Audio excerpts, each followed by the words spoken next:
Call us on your cell phone. Culinary Hotline Bling. That You can know only what that mean one means. thing. It's time for your Culinary Hotline Bling. Ting, ting, ting. Get into it. Yes, it's your Wednesday. We always love looking forward to this time of the week. We have Anal Potgieter and Tash with us this morning to answer some of your culinary conundrums, sorting you out in the kitchen. Of course, the festive season is here, ladies. There's going to be cooking. There's going to be roasting. There's going to be braaiing. So much going to be going on. So we're going to be answering some questions. Are you guys ready? Yes. Thank you very much. So first and foremost, we had a question. Oh, by the way, our lines are open. If you want to call us, 021 430 9881. If you want to ask anything regarding to maybe what you're going to be putting on your festive menu, how to make a delicious cake, I don't know, whatever your question, the ladies are here to answer it for you. So we had a viewer question on Facebook. Says, hi there, this is from Celeste Fourie. Please explain how to prepare a store-bought smoked gammon and how to get the perfect crackling. Some ideas on basting recipes for gammon would also be greatly appreciated. So there we have it. I've got this massive one, and if my brother is looking, you must buy 2 for our family because we're 25 this Christmas. But anyway. Really?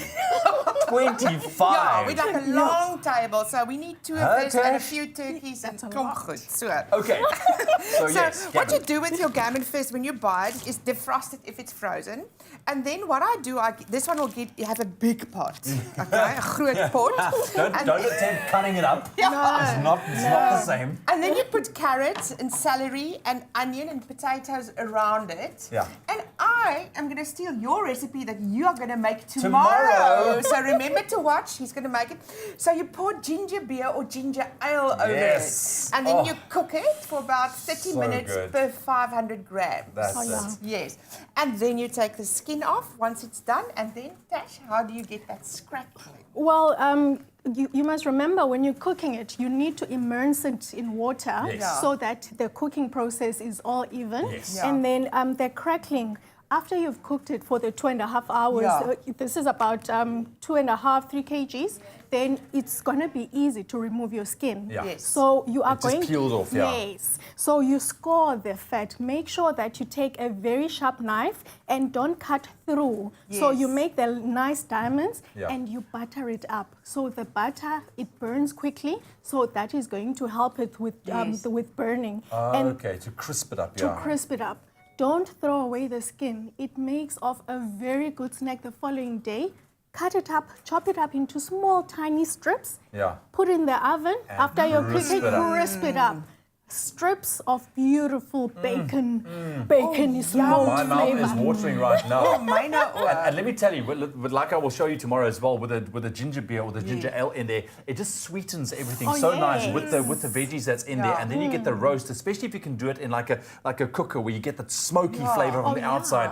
It is delicious. Festive season, we're getting there. Okay, and you're cool. going to give it a bit of a bling. I think, So they must watch. It's going to be a bit of a gammon bling. Christmas, Cool. yes. Okay, cool. So that's your gammon sorted. What about chicken? Roast chicken, of course, this is what people are turning to as well. What's the key preparation methods here? What should we keep in mind if you really want to make your chicken stand out? I love that you said prep. Yes. Because preparation is what is going to get your chicken to be nice and moist. Okay. So defrost. You Yes. always want your chicken to be room temperature so that you can time it perfectly. Because if it's still frozen, you won't be able to count your cooking time. So the crispy chicken skin, even turkey, you do this. Lift up the skin very gently and take some butter. You can flavor it with rosemary, thyme. You can flavor it with gammon. under the skin. Just mush it up nicely. Even the butter has to be room temperature, but make nice balls with the butter so that you are able to slot it under the skin. Okay, so especially on the breast, I would suggest, Especially because on the that'll breast. give it more liquid. Yes. Yes. Yeah, and I believe in Jamie Oliver.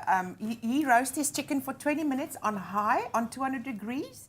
And then he turns it down to 180 for an hour. And then you have to rest your chicken. Remember, that's it's about 20 minutes resting time for all those juices to stay inside. Yes. Yeah. Okay, very interesting. I love that. But I love the addition of the butter. I actually haven't done it. I know it, but I haven't done it. Yes. Try it.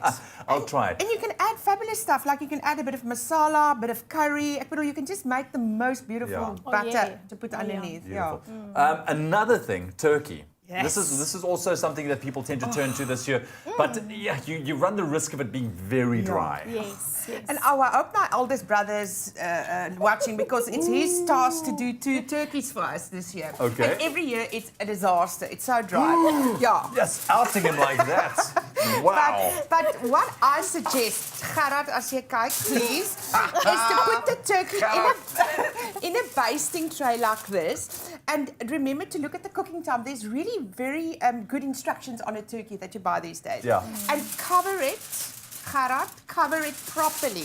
Then you cook it for 20 minutes for 500 grams. Okay, 20 minutes for 500 grams. You salt and pepper. Then you open it up for about 30 to 40 minutes to crisp the skin. Okay. Then close it again so it can rest, Gerard. I don't want a dry turkey on the Christmas table. Okay, well, this there you year. have it, Karen. I hope you've been taking notes. All right, weigh your turkey. Make sure you get the cooking time just right. Yes. Sorry. Another thing with a turkey, do exactly the same thing that you do with your chicken. Blitz it 220 degrees in a hot oven for 10 minutes. Oh, really? Before you cover it, Yeah. so that your skin is nice and crispy. Rest it for the equal amount of time that you've cooked it. Wow. Remember, turkey is gamey, so Yeah. it needs to rest. Gerard, if I were you, I'd be nervous right now. 021-430-9881 if you have any questions for our ladies. It's the Culinary Hotline. Bling, ting, ting, ting. It's my feel-good breakfast show.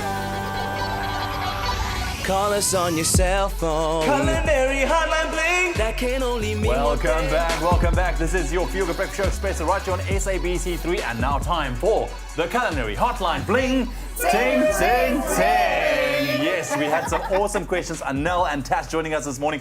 Thank you, ladies. Oh, are we getting excited for the festive season? Those festive menus are looking good.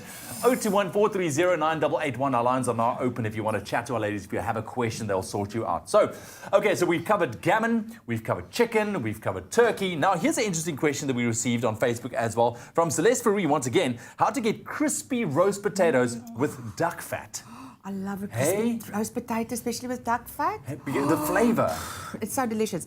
I do it in an easy way. That's how I do it. So I first bake my potatoes in the oven. Okay. Without putting any oil on. Just bake Just them like that? so the skin hardens. Yes, it becomes like, wrinkly. Yeah. So I take them out and then I squash them down with a fork. Just break them a little bit. Not completely mashed. Yeah, not completely, net stickend, like Okay. broken.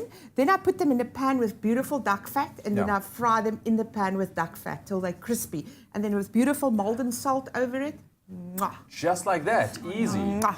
Okay. And I mean, this is something I think different that you can do for the festive Yeah. season. Instead of your normal kind of roast potatoes, Yeah. get some duck fat. Yeah.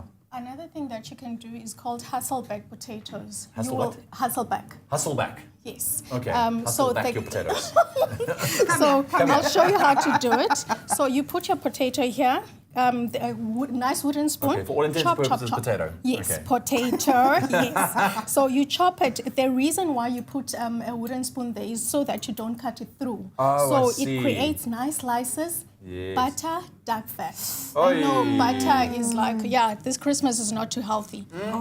You know what? But this is the thing with the festive season. I mean, if you've been looking after yourself, whatever, this is the time to indulge. We all indulge a little bit. Come on. I'm Cool. not going to count calories Christmas. That's one thing. No, don't do that. Don't do that. Here's another question.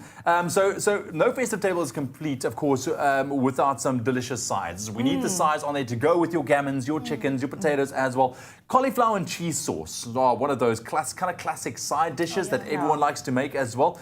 But how would you go making something different instead? Maybe a creamy vegetable side could a bit different. Switch it up, A new trend nowadays is mushing up your veggies and creating mousses out of your veggies. So it still has that nice creaminess in it. Beetroot is beautiful with cream cheese. So Yeah. you will still have that creaminess. Remember, you don't have to overcook your vegetables. So cook it until it's just al dente, until it's just soft. Yeah. Then blitz it up, mix it with cream cheese, salt, pepper. Never forget to season because bland food is not nice. Which brings me to my next point, because when you take a look at veggies, and if you don't prepare it right, I mean, it can be quite bland. So what are some of the iconic herbs and spices and things that we can look at? I've done something here quickly when you were just talking. Of course you did. Of course you did. I like to braai my veggies. I'm very much into braaiing veggies. And then the herbs that you use that I put on top of the braai is like you can put thyme, you can use garlic, you can even put rosemary, all the soft stuff, even margarine and anything soft you can use with it. I won't use too many spices. Okay. Spices for me is very harsh. If I use spice, I will really just drizzle it over a little bit. But I also like veggies like the new rainbow carrots. I love the new rainbow carrots. Yeah. If you bake them in the oven with honey and a bit of mustard through it, bake it in the oven, and then make it creamy with some mascarpone and fresh figs and put that on a beautiful platter. Oh, so stick to the natural kind of sweetness and flavors of things. Yeah. But you can always, thyme is a very, very beautiful herb to use with any veggies. Flavorant, Universal. Yeah. There's also something called liquid smoke. The smokiness that you get out of those golden drops is out of this world. But So you must use it very carefully. Because it's very smoky. It's very strong. You need just very few drops. So if you put those drops on your vegetables or meat or anything that you're not going to be doing outside, it is amazing the amount of smokiness that you get from those things. But I mean, just like that, we've put vegetables out here on the braai on a number of occasions right now. But the flavor that you get from the actual fire and the little bit of smoke infused with the veggies, the charring of the tender stem broccoli especially is one of my favorites. And I actually do it on Saturday night. I did it on a real open fire. There were flames going, so it wasn't just coals; it was flammer. So I actually put it on the flames, and it was absolutely delicious. You see now? Charred asparagus, as you say, the tender stem broccoli when it's on a fire and flames. It's the best It's insane. thing. Yeah. You know, It's insanely delicious. I had to turn to this now because of load shedding. You see, so now I braai my veggies and I'm loving it. So we're just going to do this now. I also prayed for load shedding last night because my husband was cooking and I wanted candles. So you wanted braai? Yes. Romance. Oh, I love it, ladies. Thank you very, very much. It's so good to see how those festive menus and creative ideas are growing towards the festive season, and Christmas and that as well is going to be a family feast. That's for sure. Wherever you're going to be, 25 people at Anel's house, man, it's going to be insane. Listen, that's it for your Culinary Hotline Bling. Ting, ting, ting on your Wednesday morning.